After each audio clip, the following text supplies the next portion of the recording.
I'm here at the convention floor in Vancouver with Brad Trost, MP for Saskatoon University.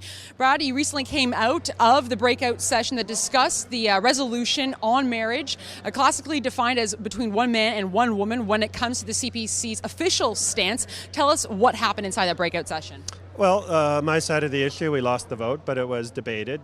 Not the most popular. It was, I think, 12th out of whatever, so I don't know if it's quite going forward to the main session because only the top 10 are supposed to go through. So we'll see if it goes through to the main session tomorrow. I'll be speaking against it then if it does come up, because you know what? I thought through my position when I voted on it twice in the House of Commons, and I thought through it then. I'm sticking with my position. So. And typically, this is a party that supports freedom of conscience and freedom of religion of MPs. But I understand that you've gotten a little bit of pushback from some of your colleagues, even perhaps some threats around nominations. What's going on here?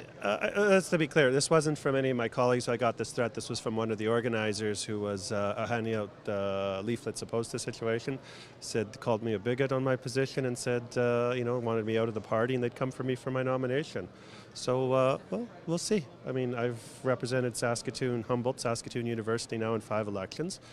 Even people who disagree with me know where I stand, and 3.5 years from now, I hope to be re-elected. So.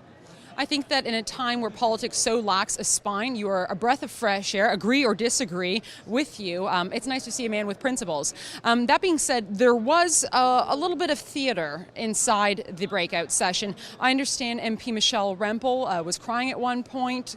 What happened? What led to the tears? Yeah, Michelle can be fairly emotional, so she was crying when the vote came up. I think this has something to do with a family member or something. But, everyone's got their perspective. I've respected the MPs who disagreed with me when there was only 3 Conservatives. I think it's important for any Conservative who's held a position on this to be consistent. Because if you're going to flip-flop on this now, that means you really didn't think things through before. Even if we're not going to vote on this in the future, it's important to be clear what principles you value and what principles you stand for. There's no point flip-flopping. All right, and final question. We had a couple people come up and say that there were some dubious things going on when it came to potential people's votes being counted twice. Did you see anything like that? Was there questionable vote counting technique going on? I didn't see anything. I mean, one of the people who was counting was one of the people who proposed the motion originally, so that was not very wise. So my advice to whoever, if this does go through, my advice to whoever is try to be above the board completely and not just be clean, but be seen to be clean. It makes life easier for everyone, and everyone goes forward much better. Thanks so much for joining us today. I appreciate it. Faith Goldie for the Rebel.media. Thanks for watching. Click here to never miss a Rebel update. Want even more of the Rebel? Well, click here to become a premium member.